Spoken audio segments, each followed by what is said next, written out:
अत्यंत खळबळजनक मालेगावातील 3 प्रतिष्ठित व्यापारींविरुद्ध 20 लाखाची खंडणी मागितल्या संदर्भात गुन्हा दाखल झालेला आहे। याबाबत सविस्तर माहिती अशी की मालेगावातील राजगोपाल जगदीश राठी यांनी त्यांच्या कापसे गल्लीतील मिळकत विक्रीस काढली असता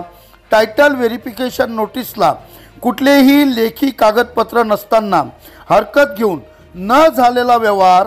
झालेले दाखवून सदर मिळकत वादग्रस्त करून हरकत नोटीस मागे घेण्यासाठी संगनमताने 20 लाखाची खंडणी मागून दमदाटी, शिवीगाळ व जीवे मारण्याची धमकी दिल्याची फिर्याद राजगोपाल राठी यांनी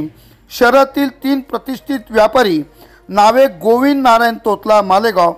अशोक कुमार श्यामलाल गुप्ता मालेगाव, महेंद्र कुमार शंकरलाल मोदी मालेगाव यांच्या विरुद्ध आझाद नगर पोलीस स्टेशन येथे भारतीय दंड संहिता कलम 420, 384, 504, 506 व 34 अन्वये गुन्हा दाखल झाल्याने शहरात एकच खळबळ उडाली असून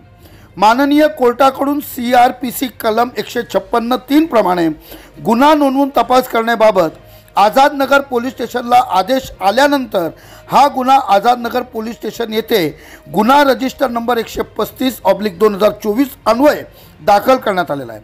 पुढील तपास पोलीस उपनिरीक्षक RB कोळी हे करत आहे। पुढे नेमका तपासांती हा गुन्हा कसा सिद्ध होतो किंवा नेमके पुढे काय होते या प्रकरणाकडे शहरवासियांचे लक्ष लागून आहे। प्रबंधभूमी महाराष्ट्र न्यूजसाठी महाराष्ट्र न्यूज इन्चार्ज हरीश मारू।